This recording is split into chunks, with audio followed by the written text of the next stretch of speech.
للہ وکفا وسلام علی عبادہ الذین اصطفیٰ خصوصاً علی سید الرسل وخاتم الانبیاء وعلی آلہ واصحابہ الذین هم نجوم الہدایۃ للاقتداء والاہتداء سلام الی قیام الساعة من اتبع الہدى اما بعد فاعوذ باللہ من الشیطان الرجیم بسم اللہ الرحمن الرحیم انا انزلناہ فی لیلۃ القدر وما ادراک ما لیلۃ القدر لیلۃ القدر خیر من الف شہر تنزل الملائکۃ والروح فیہا بإذن ربہم من کل امر سلام ہی حتی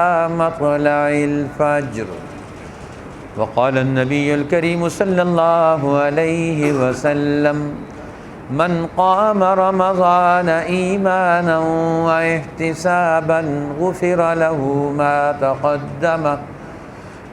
تقدم من ذنبه ومن قام ليلة القدر إيمانا واحتسابا غفر له ما تقدم من ذنبه وقال النبي الكريم صلى الله عليه وسلم من ترك المراء فهو محق فله بيت في وسط الجنة ومن ترك المراء فهو مبطل فله بيت في ربض الجنة ومن حسن خلقه فهو في أعلى أو كما قال النبي الكريم صلى الله عليه وسلم وقال النبي الكريم صلى الله عليه وسلم إن الشيطان قد يئس أن يعبده المصلون في جزيرة العرب ولكن التحريش فيما بينكم أو كما قال صلى الله عليه وسلم إن الله وملائكته يصلون على النبي يا أيها الذين آمنوا صلوا عليه وسلموا تسليما اللهم صل على سيدنا محمد وعلى آله وأزواجه وأصحابه وأتباعه وبارك وسلم تسلیما کثیرا کثیرا۔ محترم حاضرین، عزیز بزرگوں اور بھائیوں، انتہائی قابل قدر ہمارے عزیز محترم حضرت مولانا مفتی معین الدین صاحب، ہمارے انتہائی قابل قدر قابل احترام حضرت قاری مخدوم صاحب دامت برکاتہم العالیہ، حاضرین مجلس موجود حفاظ قراء علماء اور ہمارے سب معززین، آج اللہ جل شانہ نے ہمیں قرآن حکیم کی تکمیل کی مجلس میں جمع فرمایا ہے۔ قرآن حکیم جب مکمل ہوتا ہے تو یہ مجلس اللہ کو بہت پسندیدہ ہے، اسی لیے حضور علیہ السلام نے فرمایا ان لکل ختمۃ لدعوۃ مستجابۃ، ہر قرآن حکیم کے ختم کی تقریب اور اس کی تکمیل کا یہ موقع، یہ دعا کی قبولیت کا موقع ہوتا ہے۔ اور پھر یہ ماہ مبارک رمضان المبارک ہے، اور پھر تراویح کی نماز میں قرآن حکیم سنایا گیا، اور پھر یہ آخری عشرہ اور آخری عشرے کی طاق راتوں میں سے ایک رات ہے۔ تو آج کی مجلس یہ کئی نسبتوں سے ہمارے لیے انتہائی قدر کی حامل ہے۔ اللہ تعالی ہمیں اس کی قدر نصیب فرمائے، اور آپ سب حضرات جو اپنا وقت نکال کر تشریف لائے ہیں، سب کا آنا اور بیٹھنا قبول فرمائے، اور ہمارے لیے باعث نجات، باعث برکت، باعث رحمت، باعث سعادت اور باعث وصال حق بنائے، اور ہمیں دین دنیا کی اور دنیا آخرت کی ہر قسم کی ترقیات اور سعادتیں نصیب فرما دے۔ میرے عزیز بزرگ اور بھائیو، اللہ جل شانہ نے قرآن حکیم رمضان المبارک میں نازل فرمایا۔ شہر رمضان الذی انزل فیہ القرآن، فرمایا یہ رمضان کا مہینہ وہ ہے جس میں قرآن حکیم اتارا گیا۔ اب قرآن حکیم کے نزول کے لیے اللہ نے اس ماہ مبارک کو متعین کیا۔ پھر قرآن حکیم کے نزول کے اعتبار سے اللہ جل شانہ نے مسلمانوں پر کچھ ذمہ داریاں عائد کی کہ یہ قرآن کا مہینہ ہے، لہٰذا اپنی ذمہ داریوں کا اعلان اور اظہار کرو۔ لہٰذا ہر ایک نے اپنی اپنی ذمہ داریوں کا اعلان اور اظہار کرنا ہے۔ کچھ ذمہ داریاں تو اللہ نے لگائیں، کچھ ذمہ داریاں مسلمانوں کی نبی کریم صلی اللہ علیہ وسلم نے لگائیں، کچھ ذمہ داریوں کی طرف اس ماہ مبارک میں اللہ کے پیغمبر صلی اللہ علیہ وسلم نے ترغیب دی، توجہ دلائی کہ ہر آدمی اپنی دینی عقل کے ذریعے، اپنے شعور کے ذریعے اپنی ذمہ داریاں محسوس کرے کہ مجھے اس ماہ مبارک میں کیا کیا کام کرنے چاہیے، کن کن کاموں سے اپنے آپ کو روکنا ہے۔ لہٰذا اپنی ذمہ داریوں کا تعین کرنا یہ بڑی اہمیت کی بات ہے کہ یہ پورا مہینہ اللہ نے ہمیں عطا فرمایا ہے، ہم نے اپنی ذمہ داریوں کا تعین کر کے اپنی اپنی ذمہ داریاں نبھانی ہے۔ اب ماشاءاللہ ہمارے حفاظ نے، قراء نے یہ قرآن حکیم کے سنانے کی ذمہ داری نبھائی، آپ نے پیچھے کھڑے ہو کر سننے کی ذمہ داری نبھائی، کچھ لوگوں نے لائٹیں جلا کر پنکھوں کا نظام کر کے اپنی ذمہ داریاں نبھائیں، کچھ لوگوں نے دوستوں کو دعوت دے کر اس پروگرام میں شرکت کے اعتبار سے ذمہ داریاں نبھائیں۔ ہر دور میں لوگ اپنی اپنی ذمہ داریاں نبھا کر وہ چلے گئے، کچھ لوگ چلے گئے، کچھ لوگ موجود ہیں۔ مجھے آج بھی اس پروگرام میں آتے ہوئے یاد آ رہے تھے ہمارے دو بڑے عظیم بزرگ جو اس ساری محنتوں میں ہر وقت شامل رہتے تھے۔ ایک تو چودھری اسلم صاحب مرحوم، جب ہم نے یہاں پروگرام میں شرکت کرنی ہوتی تھی اور اس میں شریک ہونا ہے تو وہ یہاں دعا کر کے گاڑی لے کر حسن ابدال پہنچ جاتے کہ ہم نے قاضی صاحب کو لے کر آنا ہے کہ اپنی ڈیوٹی ہے۔ ہمارے شاہ صاحب مرحوم تھے یہاں، اللہ تعالیٰ ان کو غریق رحمت فرمائے، وہ بھی توجہ کرتے تھے، سلام بھیجتے تھے اور محنت کوشش کرتے تھے کہ یہ باغ یہ لگا رہے۔ ماشاءاللہ سب لوگ اس کے لیے محنت کوشش کر رہے ہیں، قاری مخدوم صاحب الگ لگے ہوئے، مفتی معین الدین صاحب الگ کوشش کر رہے ہیں، آپ لوگ اپنے اپنے اعتبار سے سارے لوگ محنت اور کوشش میں مصروف ہیں۔ اللہ جل شانہ ہمیں اپنی یہ ذمہ داریاں نبھانے کی توفیق عطا فرمائے۔ اس لیے قرآن حکیم یہ رات اور دن دونوں کا یہ مسلمانوں کو یہ آکوپائی کرتا ہے، ان کو باؤنڈ کرتا ہے کہ رات میں بھی تم نے ذمہ داریاں نبھانی ہے اور دن کے وقت میں بھی ذمہ داریاں نبھانی ہے۔ اب اللہ تعالیٰ اس رمضان میں ڈھیلا نہیں چھوڑتے، اب کہتے ہیں سحری کے وقت اٹھو، اب سحری سے تمہارے دن کا آغاز ہوگا۔ اب ویسے دن کا آغاز ہوتا ہے فجر کی نماز سے، لیکن رمضان المبارک آتا ہے اللہ جل شانہ ٹائم ٹیبل تبدیل کروا دیتے ہیں مسلمانوں کا۔ اب فرماتے نہیں، اب تمہیں کھڑے ہونا ہے، تمہیں اٹھنا ہے اور تمہیں ذمہ داریاں نبھانی ہے اور سحری کے وقت اٹھنا ہے۔ اب سحری کے وقت سے روزے کا آغاز، اب سحری کے وقت سے ذمہ داری بن گئی کہ سحری کو اٹھنا ہے تو روزہ رکھیں گے۔ اب سحری کو اٹھنا اللہ کے پیغمبر صلی اللہ علیہ وسلم نے اس امت کی پہچان بتائی، فرمایا یہ سحری کو اٹھ کر روزہ رکھنے کا آغاز کرنا یہ اللہ نے پہلی امتوں کو نہیں دیا تھا، یہ اس امت کی خصوصیت ہے۔ تسحروا فإن فی السحور برکہ، فرمایا سحری اٹھا کرو اور سحری اٹھ کر کسی چیز کے کھانے کا دل نہ ہو تو ایک کھجور کھا لو، پانی کا ایک گھونٹ بھر لو، یہ سحری کے وقت میں اللہ نے بڑی برکت رکھی ہے۔ لہذا یہ سحری کا وقت یہ حقیقت میں اس امت کا وقت تھا، اس امت کے ذمہ دار لوگ سحری کے وقت میں اٹھ کر اپنی ذمہ داریاں نبھایا کرتے تھے۔ اور نبی اکرم صلی اللہ علیہ وسلم نے یہ آخری عشرہ تو اپنی امت کے لیے اور اپنے گھرانے کے لیے یہ ساری رات کو سحری قرار دے دیا۔ حدیث پاک میں آتا ہے جب آخری عشرہ آتا تو اللہ کے پیغمبر ایقظ اہلا، گھر والوں کو جگا دیتے، بستر لپیٹ کے رکھ دیتے، شد میں ازارا، اپنی کمر کس لیتے، اور قرآن حکیم کی تلاوت کثرت سے کرتے، استغفار کثرت سے کرتے، اسی طرح صدقہ اور خیرات کثرت سے کرتے اس ماہ مبارک میں، اور آخری عشرے میں تو سب سے زیادہ سخاوت کرتے تھے، ہر ایک تک آپ کی سخاوت کا اثر پہنچتا تھا۔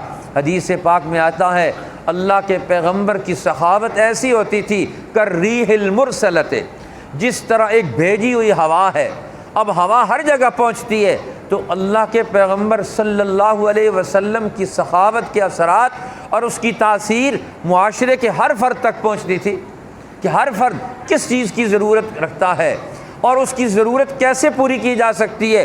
اللہ کے پیغمبر اس کا پورا اہتمام کرتے ہیں، نماز میں بھی کھڑے ہیں، قرآن کی تلاوت میں بھی مصروف ہیں، اس پر غور و فکر میں بھی مصروف ہیں، اللہ کے ذکر میں بھی مصروف ہیں، استغفار میں بھی مصروف ہیں، سارے کام کاج کر رہے ہیں، اور جواد اور سخی بن کر پورا بھرپور سماجی کردار بھی ادا کر رہے ہیں۔ یہ نہیں کہ رات کی تاریکیوں میں کونے میں بیٹھے ہوئے اور اللہ کی مخلوق کو بلا دیا، نہیں، ساری چیزوں کو جمع کیا، ایک جامع پروگرام آخری عشرے کا اللہ کے پیغمبر عطا فرماتے ہیں کہ میری پوری امت دین کے ان سارے تقاضوں کو پورا کرے۔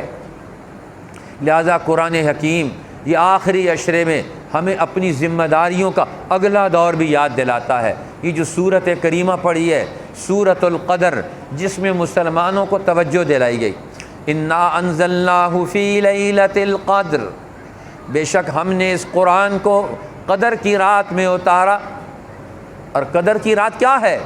ما ادراک ما لیلۃ القدر، تمہارے ادراک میں نہیں آ سکتا ابھی کہ قدر کی رات کیا ہے، ہم تمہیں بتاتے ہیں کہ قدر کی رات کیا ہے۔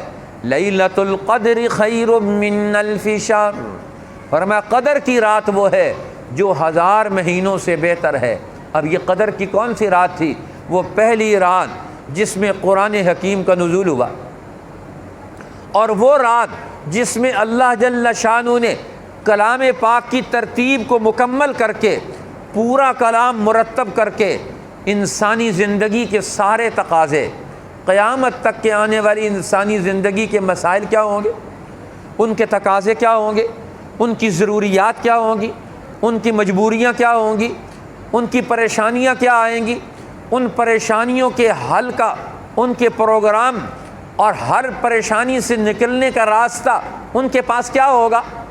اللہ فرماتے ہیں پوری کائناتوں کے آخری انسان تک کے جتنے مسائل تھے ان سارے مسائل کو ذہن میں رکھ کر، انسانی زندگی کے ہر دور کے سارے تقاضوں کو ذہن میں رکھ کر، سارے مسائل کو ذہن میں رکھ کر، ہر دور کے انسانوں کی ساری مجبوریوں کو ذہن میں رکھ کر اللہ جل شانہ فرماتے ہیں ہم نے پورا علم، پوری حکمت، پوری توانائیاں، پوری عقل، پوری توانائیاں صرف کر کے ہم نے کلام مجید کو مرتب کیا، اور ہر دور کے مسائل کا جواب بن کر، اس کا پیغام بن کر، ہر دور کا تقاضا بن کر ہم نے قرآن کو تمہارے پاس بھیجا ہے۔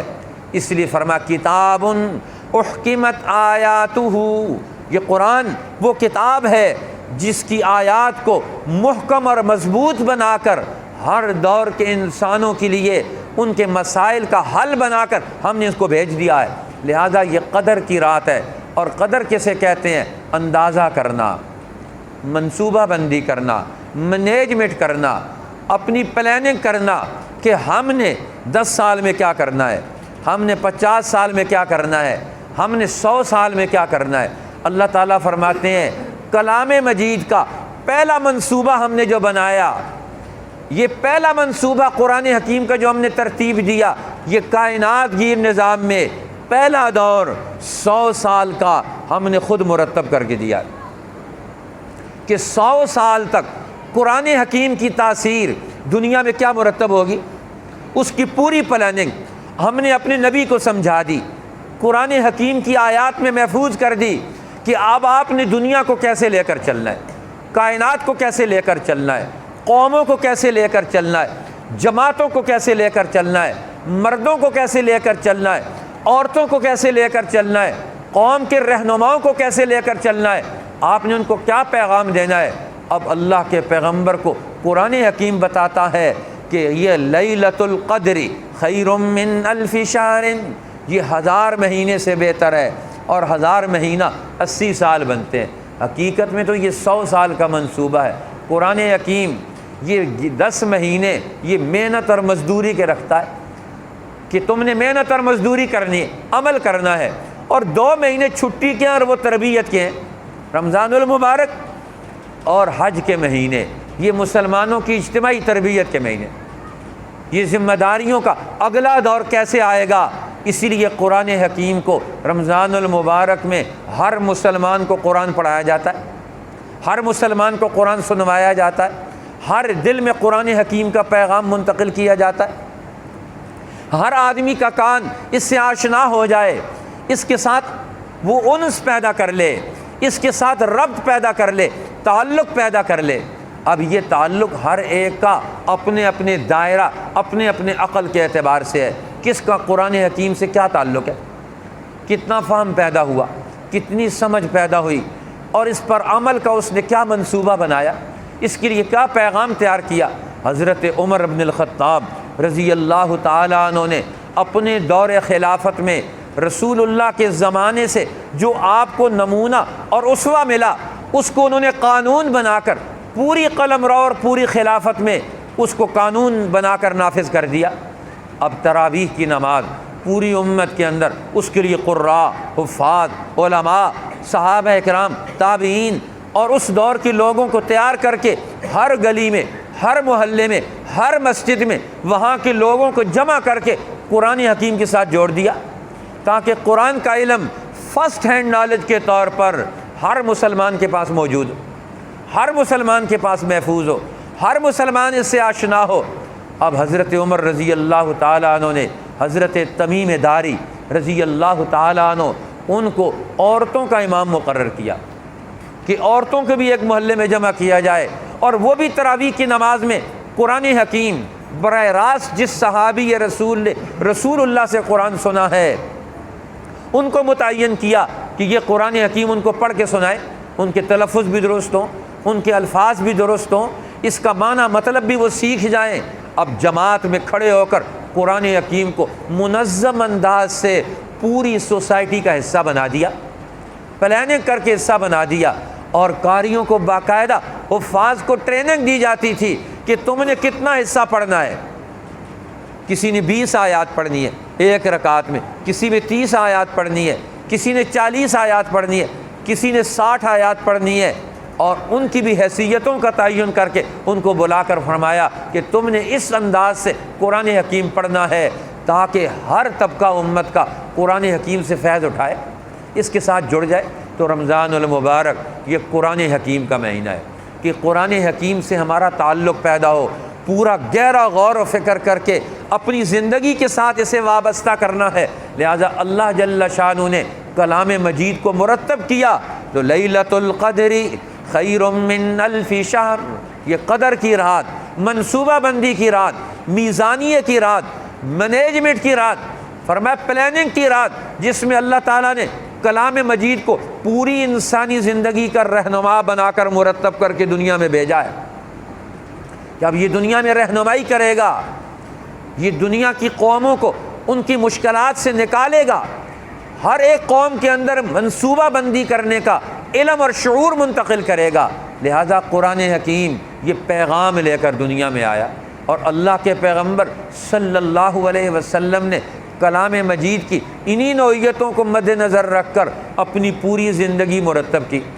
اس لیے ام المومنین حضرت عائشہ رضی اللہ تعالیٰ عنہ سے کسی نے پوچھا کہ رسول اللہ کے اخلاق کیا تھے، آپ کا عمل کیا تھا، آپ کا طریقہ کار کیا تھا؟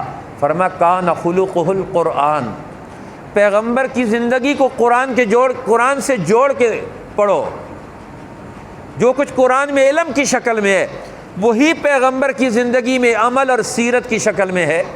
لہذا قرآن کی تعلیمات اور پیغمبر کی زندگی اسوہ اور نمونہ، قرآن اور سنت، یہ دونوں مل کر دین کی تکمیل کا راستہ ہمارے لیے آراستہ کرتے ہیں۔ لہٰذا مسلمان اس سے رہنمائی لے کر اپنی زندگی کو مرتب کریں، اپنے دور کے لیے منصوبہ بندی کریں، اپنے گھر کے لیے منصوبہ بندی کریں، اپنے شہر اور علاقے کے لیے منصوبہ بندی کریں، اور بڑے لوگ جو قرآن کے حاملین جس طرح اللہ کے پیغمبر ہیں اور خلفائے راشدین ہیں، جن پر قوموں کی اجتماعی ذمہ داریاں ہیں، وہ کم از کم 100 سال کی منصوبہ بندی کریں کہ 100 سال ہمارے ملک کا، ہماری قوم کا وہ کیسے گزرے گا۔ اس کے لیے ہمیں کس چیز کی ضرورت ہے، کس جماعت کی ضرورت ہے، کس ذہن کی ضرورت ہے، کن وسائل کی ضرورت ہے۔ جو قومیں 100 سال تک کی منصوبہ بندی کرنے کی اہلیت نہیں رکھتی ہیں، ان کا قرآن سے کیا تعلق ہے؟ قرآن حکیم مسلمانوں کے اندر یہ اہلیت پیدا کرنے کے لیے آیا کہ وہ 100 سال کی اپنی کم از کم منصوبہ بندی کریں۔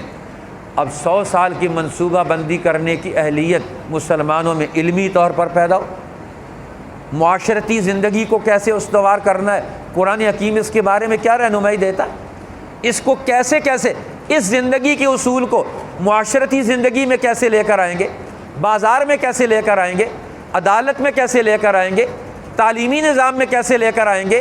اب ہر دور کے مسلمانوں پر قرآن حکیم یہ ذمہ داریاں عائد کرتا ہے۔ اس لیے قرآن پڑھنے کا مطلب کیا ہے؟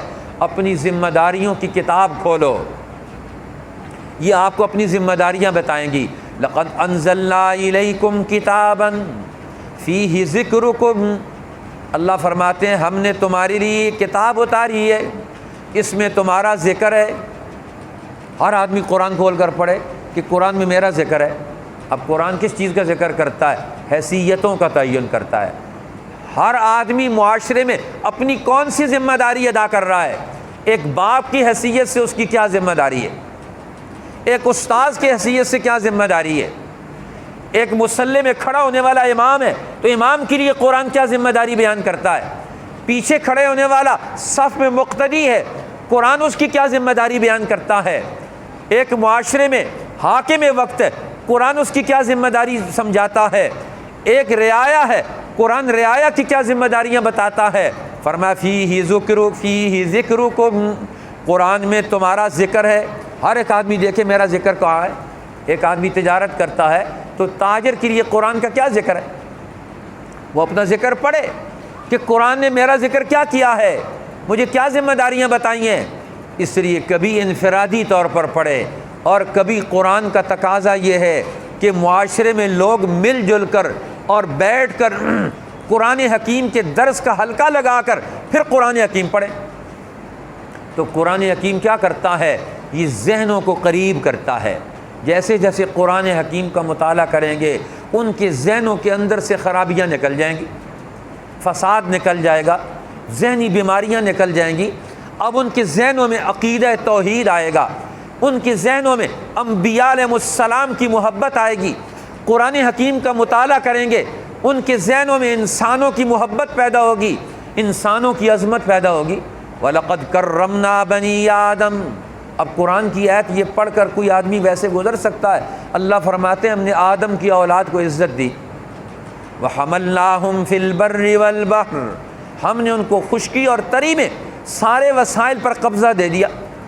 وَرَزَقْنَاهُمْ مِنَ الطَّيِّبَاتِ، اور ہم نے ان کو پاکیزہ روزی دی۔ اب یہ قرآن سب کو سمجھا رہا ہے، تمام اولاد آدم کو ذمہ داریاں بتا رہا ہے، ان کی عزت اور تکریم کا پورا اعلان کرتا ہے۔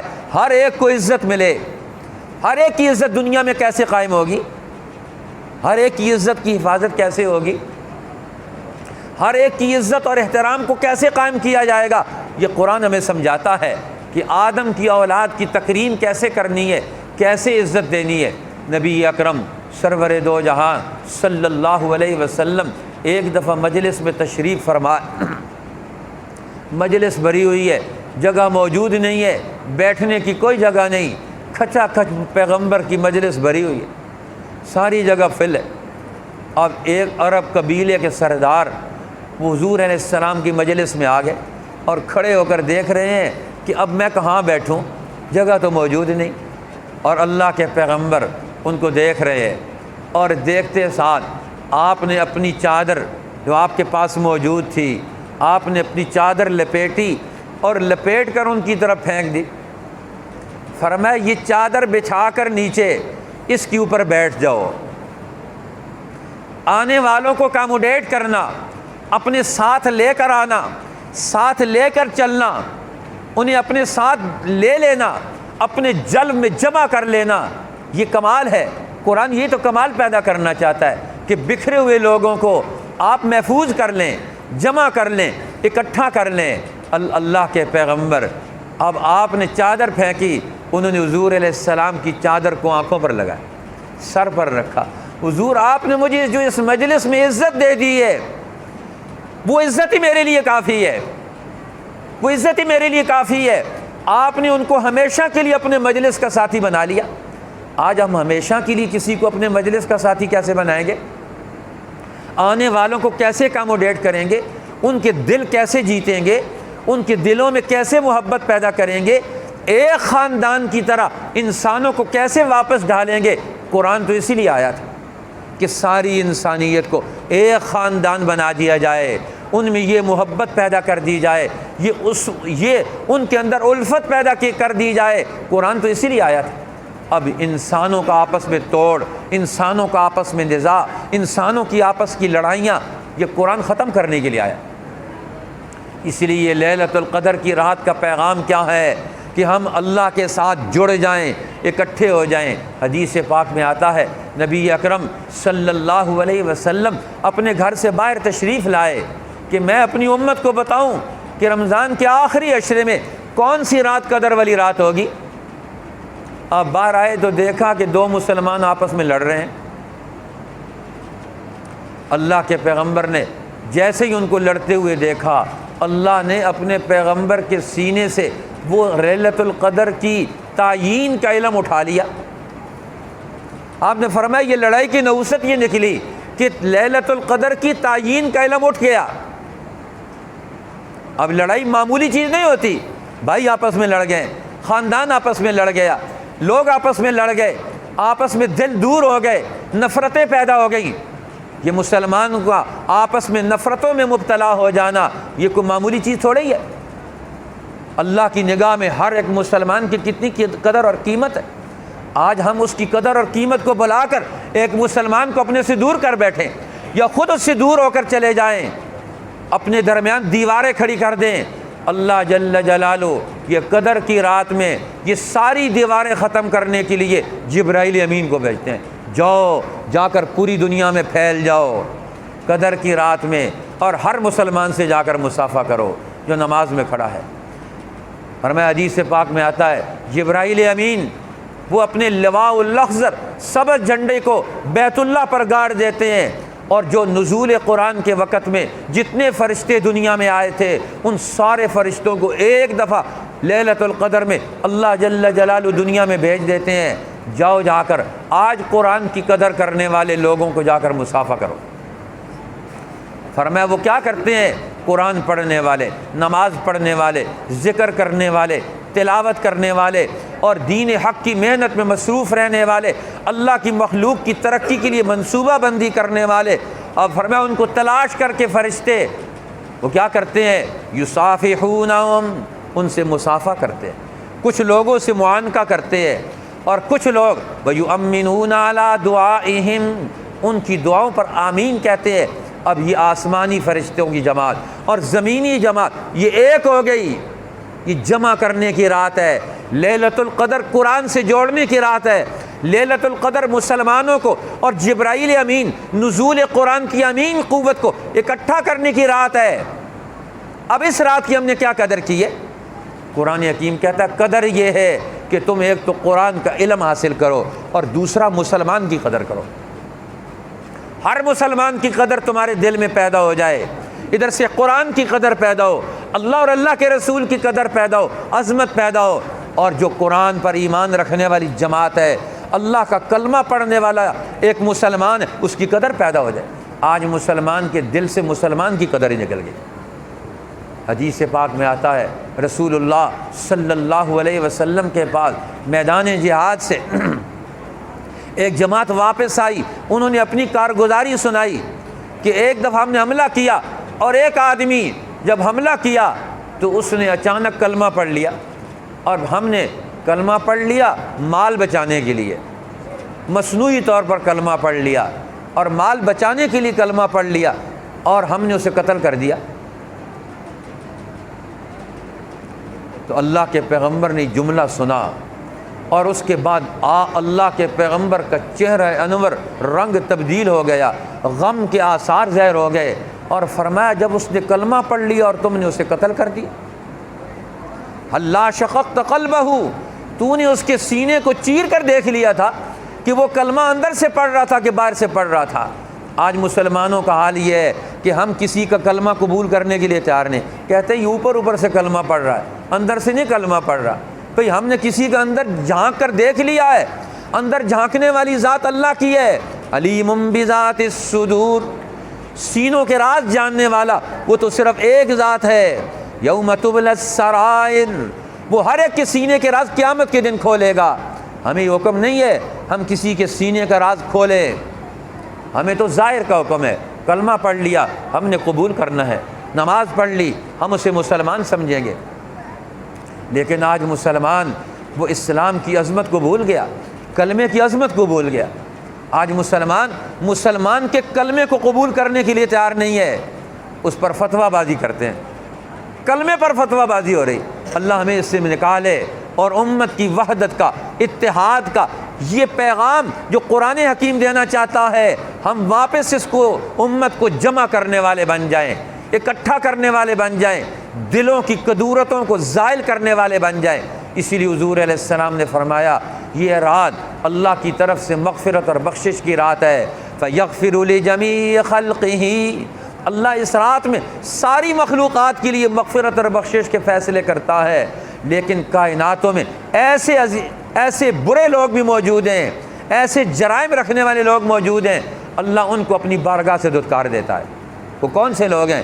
فرمایا الا لمشرک، مشرک کی معافی نہیں ہوتی، جو پورے کائنات گیر نظام کی بغاوت کرتا ہے، اللہ کے اقتدار اور اختیار کو چیلنج کرتا ہے، اس کی حکمرانی کو چیلنج کرتا ہے، اس کی ربوبیت کو چیلنج کرتا ہے، اس کی حاکمیت کو چیلنج کرتا ہے، اس کی حکومت کو چیلنج کرتا ہے، اس کی ملوکیت کو چیلنج کرتا ہے، اس کے ملک ہونے کو چیلنج کرتا ہے۔ فرمایا کائنات کا ذرہ ذرہ اللہ کی حکومت کا اعلان کرتا ہے۔ فسبحان الذی بیدہ ملکوت کل شیء، پاک و ذات ہے وہ جس کے قبضے میں کائناتوں کا پورا نظام ہے، پوری حکومت ہے۔ اب اللہ کا کتنا مستحکم نظام، جو اس کو چیلنج کرے یہ سب سے بڑا باغی ہے۔ فرمایا اس کے لیے مغفرت نہیں، اس کے لیے بخشش نہیں۔ جو اللہ کے نظام کے اندر آ گیا، اس کے دائرے میں آ گیا، وہ مغفرت کا مستحق ہے۔ جو اس کا باغی ہے وہ مغفرت کا مستحق نہیں، وہ تو مجرم بن گیا۔ اور دوسرا فرمایا او مشاحن، جو مشاحن ہے، کسی مسلمان کا کینہ نفرت اپنے دل میں رکھتا ہے، فرمایا وہ بھی اس رات میں اللہ کی مغفرت سے محروم ہو جاتا ہے۔ اب رات کو تلاش کرنے کا حکم ہے، اس رات میں عبادت کا حکم ہے۔ اس رات کی عبادت قبول اس وقت ہوگی جب ان جرائم سے نکل جائیں گے جو اللہ کے پیغمبر بتا رہے ہیں۔ دوسرا جرم فرمایا او مشاحن، جو کینہ ور ہے، مسلمان کی نفرت رکھتا ہے، دلوں کو توڑتا ہے، نفرتیں پیدا کرتا ہے، جدائیاں ڈالتا ہے۔ فرمایا خاندانوں میں، قوموں میں، قبائل میں، علاقوں میں تقسیم پیدا کرتا ہے، قوموں کو، انسانوں کو تقسیم کرنے والے، نفرت پیدا کرنے والے، لڑائیاں پیدا کرنے والے۔ فرمایا یہ سب سے بڑے انسانیت کے مجرم ہیں، اور اللہ ان کو ایسا مجرم قرار دیتا ہے کہ یہ ایسے مجرم ہیں کہ جو اللہ کی رحمت سے محروم۔ اسی لیے حضور نے فرمایا لیس منا من خبب امرأۃ علی زوجہا، فرمایا وہ آدمی میری امت سے تعلق ہی نہیں رکھتا جو کسی کے گھر کو اجاڑ دے، کسی کی بیوی کو خاوند کے خلاف بھڑکائے، خاوند اور بیوی کا نظام توڑ دے، وہ بھائیوں کو بھائیوں سے لڑائے، قبیلوں کو قبیلوں سے لڑائے۔ اللہ نے، قرآن نے پیغمبر علیہ السلام کا کیا تعارف کروایا؟ سابقہ ساری دشمنیاں اللہ کے پیغمبر نے ختم کر کے دلوں میں الفتیں ڈال دیں۔ اصبحتم بنعمتہ اخوانا، تم اللہ کی مہربانی سے، قرآن کی تعلیم سے، پیغمبر کی تربیت سے بھائی بن گئے۔ اس لیے اللہ فرماتے ہیں، فرمایا مشاحن، یہ بھی کینہ ور، نفرت رکھنے والا، یہ اللہ کی نگاہ میں اتنا مبغوض ہے کہ اس رات میں بھی مغفرت سے، اللہ کی عنایات سے محروم ہو جاتا ہے۔ اور فرمایا تیسرا وہ آدمی ہے، فرمایا قاطع رحم، قطع رحمی کرنے والا، خاندانی نظام کو توڑنے والا، خاندانوں کے حقوق پامال کرنے والا، خاندانی نظام کو اجاڑنے والا، خاندانوں کو خاندانوں سے ٹکرانے والا، فرمایا قطع رحمی کرنے والا، وہ اس رات میں اللہ کی رحمت سے محروم ہوتا ہے۔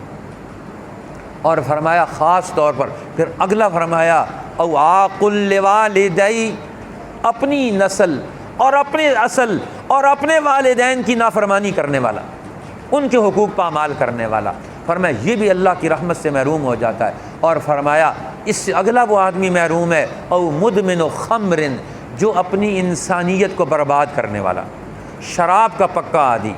انسان کی پہچان کس چیز سے ہے؟ انسان کی پہچان انسانی عقل سے ہے، انسان کی عقل محفوظ رہے۔ قرآن کہتا ہے انسان کی عقل محفوظ رہنی چاہیے، قرآن اس کی عقل کو ترقی دیتا ہے، دین اس کی عقل کو ترقی دیتا ہے، اس کی عقل میں اضافہ کرتا ہے۔ رب زدنی علما، اے اللہ میرے علم میں اضافہ فرما۔ علم میں اضافے کا مطلب کیا ہے؟ علم کا نتیجہ، آخری نتیجہ عقل کی شکل میں آتا ہے، اور عقل سے انسان کیا کرتا ہے؟ عقل سے انسان اچھائی اور برائی میں تمیز کرتا ہے، یہ چیز اچھی ہے نقصان دہ نہیں ہے، یہ چیز فائدہ مند ہے اور یہ چیز نقصان دہ ہے۔ اب انسان اپنی عقل سے تمیز کرتا ہے، یہ عقل سے تمیز پیدا ہوتی ہے، ہر اچھائی اور برائی میں فرق پیدا ہوتا ہے۔ اور شراب کے نتیجے میں جو شراب کا عادی ہوتا ہے اس کی عقل معوف ہو جاتی ہے۔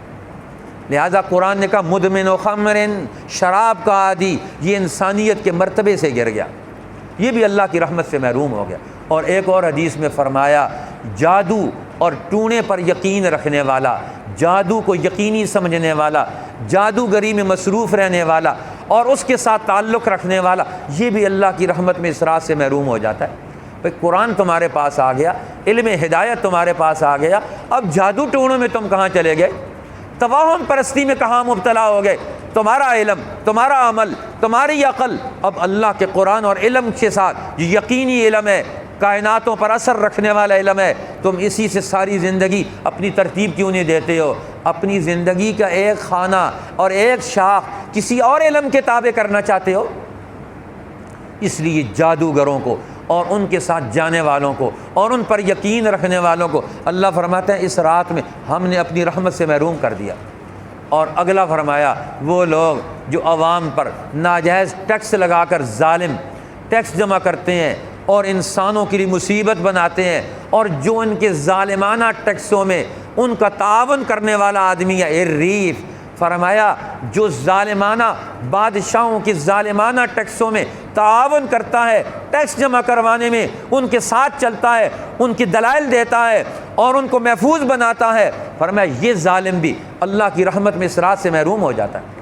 لہٰذا اللہ کے پیغمبر امت کو دین پر، قرآن پر جمع کر کے گئے، ایک مسجد پر اللہ کے گھر میں جمع کر کے گئے، انسانی اصولوں پر جمع کر کے گئے۔ آج ہم امت محمدیہ کے ٹکڑے کرتے ہیں، آج امت محمدیہ کو تقسیم کرتے ہیں، آج امت محمدیہ کے لوگوں کو آپس میں لڑاتے ہیں۔ فرمایا قوموں کے اندر لڑائی پیدا کرنا، نفرتیں پیدا کرنا، یہ اللہ کو سب سے زیادہ ناپسندیدہ ہے۔ لہٰذا حضور علیہ السلام نے فرمایا اب انسان ہے، انسان آپس میں کبھی کبھی جذبات میں بھی آ جاتے ہیں، تو فرمایا جب جذبات میں آؤ تو اپنے آپ کو کنٹرول کرو، اپنے خاندانوں کو جڑنے مت دو، اپنے یہاں لڑائی مت پیدا کرنے دو، اپنے تعلقات مت ٹوٹنے دو، اپنے درمیان نفرتیں مت پیدا ہونے دو۔ اب مزاج سمجھو، اب مزاج سمجھنا چاہیے۔ حضور علیہ السلام نے فرمایا عائشہ مجھے پتہ چل جاتا ہے جب تو مجھ سے ناراض ہوتی ہے۔ اب اپنے گھر کو سنبھالنا کیسے ہے؟ ہمیں مزاج کا پتہ ہونا چاہیے ایک دوسرے کا۔ فرمایا حضور آپ کو کیسے پتہ چل جاتا ہے کہ اب میرے دل میں اس وقت ناراضگی ہے؟ تو آپ نے فرمایا کہ جب تم مجھ سے راضی ہوتی ہو، خوش ہوتی ہو، تو اس وقت کہتی ہو، جب بات کرتی ہے تو کہتی ہو بلا ورب محمد، قسم ہے محمد صلی اللہ علیہ وسلم کے رب کی۔ اس وقت تم جب یہ جملہ کہتی ہو، اور جب ناراض ہوتی ہو تو اس وقت کہتی ہو بلا ورب ابراہیم، قسم ہے ابراہیم علیہ السلام کے رب کی۔ تو مجھے پتہ چل جاتا ہے معاملات کچھ گڑبڑ ہو رہے ہیں، اپنے معاملات گڑبڑ نہ ہونے دیا کرو۔ اللہ کے پیغمبر فرماتے ہیں مجھے پتہ چل جاتا ہے، محسوس ہو جاتا ہے انسانوں کی زبان سے نکلنے والے جملوں سے تمہیں اداؤں سے پتہ ہونا چاہیے کہ اب ہماری زندگی خرابی کی طرف تو نہیں جا رہی۔ حکمرانوں کو بھی پتہ ہونا چاہیے ہماری قوم خرابی کی طرف تو نہیں جا رہی، کہیں ٹوٹنے اور تقسیم کی طرف تو نہیں جا رہی۔ کون سے آثار ظاہر ہو رہے ہیں، کون سے نتائج پیدا ہو رہے ہیں۔ ہمارے اندر عقل ہونی چاہیے۔ توڑنا تو بڑا آسان کام ہے، جوڑنا مشکل کام ہے۔ اس لیے حضور علیہ السلام نے فرمایا ہمیں تو جوڑنے کا حکم دیا گیا، توڑنے کا حکم نہیں دیا گیا۔ یہ رشتوں کو جوڑنے کا حکم ہے۔ سلمن قطعک، جو تجھ سے رشتہ توڑے تو اس سے جوڑ۔ واعف عمن ظلمک، جو خاندانی نظام میں، گھروں میں، معاشروں میں تمہارے ساتھ پڑوسی زیادتی کرتا ہے، فرمایا واعف عمن ظلمک، جو تجھ سے زیادتی کرتا ہے تو اس کے ساتھ معافی کا معاملہ کر۔ واحسن الی من اساءک، اور جو تیرے ساتھ برائی کرے جواب میں برائی نہ کر، تو برائی کا جواب اچھائی کے ساتھ دے۔ فرمایا یہی تو ہماری پہچان ہے، ہم دلوں کو قریب کرنے کے لیے آئے ہیں، دلوں کو دور کرنے کے لیے نہیں آئے۔ اس لیے یہی تو پیغام ہے۔ اس لیے حضور علیہ السلام نے فرمایا حجۃ الوداع کے موقع پر اب شیطان پچھلے دور کے منصوبے نہیں لائے گئے اس امت کے لیے۔ ان الشیطان قد یئس ان یعبدہ المصلون فی جزیرۃ العرب، اب شیطان مایوس ہو گیا کہ جزیرۃ العرب میں وہ آ کر اپنی عبادت کروائے گا، بتوں کا نظام لے کر آئے گا۔ فرمایا پچھلا دور کفر اور شرک کا نہیں لائے گا، اب تمہارے لیے اس کا اگلا منصوبہ کیا ہے؟ اب شیطانی قوتیں تمہارے لیے کیا منصوبہ رکھتی ہیں؟ فرمایا وَلَٰكِنَّ التَّحْرِيشَ فِي مَا بَيْنَكُمْ، وہ تمہیں آپس میں لڑائیں گے، تمہیں آپس میں لڑا کر تمہاری طاقت کمزور کریں گے، تمہارے اندر نفرتیں پیدا کریں گے، اور نفرتیں پیدا کر کے تمہیں ایک دوسرے سے دور کریں گے۔ فرمایا اب یہ شیطانی منصوبہ ہوگا تمہیں آپس میں ٹکرانے کا، لہٰذا تم اس شیطانی منصوبے کو ناکام کرو۔ آپس میں لڑائی کے بجائے تم آپس میں الفت و محبت کی بنیاد پر، دین کے اصولوں پر واپس آ جاؤ۔ اسی لیے حضور علیہ السلام نے اپنی امت کو گھریلو خاندانی زندگی میں یہیں سے نفرتیں جنم لیتی ہیں، پھر آگے بڑھتی ہیں، اور پھر یہ طوفان بنتے چلے جاتے ہیں۔ حضور علیہ السلام نے فرمایا من ترک المراء فهو محق، جو آدمی دو بھائیوں کے درمیان جھگڑا ہو گیا اور جو جھگڑے کو چھوڑ دیتا ہے، لڑائی کو چھوڑ دیتا ہے اور وہ حق پر ہے، فرمایا میں اس کے لیے وعدہ کرتا ہوں بِبَيْتٍ فِي وسط الجنہ، جنت کے درمیان میں اسے محل لے کر دوں گا۔ اور فرمایا من ترک المراء، اور جو لڑائی جھگڑا اپنے خاندانی نظاموں میں چھوڑ دے فَهُوَ مُبْطِلٌ، اور وہ باطل پر ہے، اسے پتہ ہے میں غلط ہوں اور وہ چھوڑ دے، حق والا نہ چھوڑے، باطل والا جھگڑا چھوڑ دے، ہم جھگڑا ختم کرتے ہیں، تو فرمایا میں اسے جنت کے کنارے میں محل لے کر دوں گا۔ ہوگا جنت کے اندر ہی، لیکن تھا تو باطل پر، اس نے جھگڑا پیدا کیوں کیا؟ فرمایا جنت کے کنارے پر اسے محل لے کر دوں گا جی۔ اور فرمایا جو اپنے اچھے اخلاق کر لے، جھگڑا پیدا ہی نہ ہونے دے، فَهُوَ فِي أَعْلَىٰ، میں اس کو جنت کے سب سے اونچے درجے میں محل لے کر دوں گا۔ اب ہمارے اندر یہ تینوں راستے رسول اللہ نے بتا دیے کہ تینوں راستے لڑائی جھگڑا ختم کرنے کے ہیں، لہٰذا اب ہم کس راستے کو اختیار کرتے ہیں، کن لوگوں کے ساتھ جڑتے ہیں؟ کہ جو لوگ لڑائی پیدا کرنے والے، نفرتیں پیدا کرنے والے، امت کو آپس میں ٹکرانے والے، خاندانی نظام کو ختم کرنے والے اور نفرتیں پیدا کر کے ٹکراؤ پیدا کرنے والے، ہم کن لوگوں کے معاون ہیں؟ یہ لیلۃ القدر کی رات ہمیں یہ سبق اور پیغام دے کر جاتی ہے کہ ہم اپنی انسانی زندگی کو حق پر جمع کرنے والے، اللہ کی توحید پر جمع کرنے والے، انسانوں میں اجتماعیت پیدا کرنے والے، خاندانوں میں جوڑ پیدا کرنے والے، نفرتوں اور تقسیم سے انسانیت کو بچانے والے جو لوگ ہیں، وہ اصل دین کے نمائندہ، ان کو پروموٹ کریں، ان کو آگے بڑھائیں، امت میں انسانیت میں وحدت پیدا کریں۔ الحمدللہ یہ مسجد، یہاں سے وحدت کا، اتحاد کا، اتفاق کا پروگرام یہ بتایا جاتا ہے، امت کو جوڑا کیسے جائے گا، اکٹھا کیسے کیا جائے گا، ایک جماعت میں کیسے ڈھلیں گے، اس جماعتی قوت میں اللہ کی کتنی عظیم رحمتیں برکتیں ہمارے ساتھ شامل ہوں گی۔ آج یہ پیغام انسانیت کو ملنا چاہیے، اللہ ہمیں اس پیغام کا حامل بنائے اور رمضان المبارک اور لیلۃ القدر اور اس آخری عشرے کے اس پیغام کو لے کر انسانیت میں باہر نکلنے کی ہمیں توفیق عطا فرمائے۔ اللہ تعالیٰ پوری امت کے سارے اعمال کو قبول فرمائے اور ہمیں دین حق کے اس اجتماعی راستے پر اپنے آپ کو واپس لانے کی توفیق عطا فرمائے، تاکہ امت میں وحدت کا، محبت کا، اتفاق کا، اتحاد کا وہ دور وجود میں آئے کہ جس پر آسمان بھی فخر کرے، زمین بھی فخر کرے، فرشتے بھی ان پر فخر کریں، اور ہمارے اندر وہ محبت پیدا ہو کہ اللہ کی محبت ہمیں گھیر لے۔ اللہ ہمیں اس کا استحقاق نصیب فرما دے۔ وآخر دعوانا ان الحمد للہ رب العالمین۔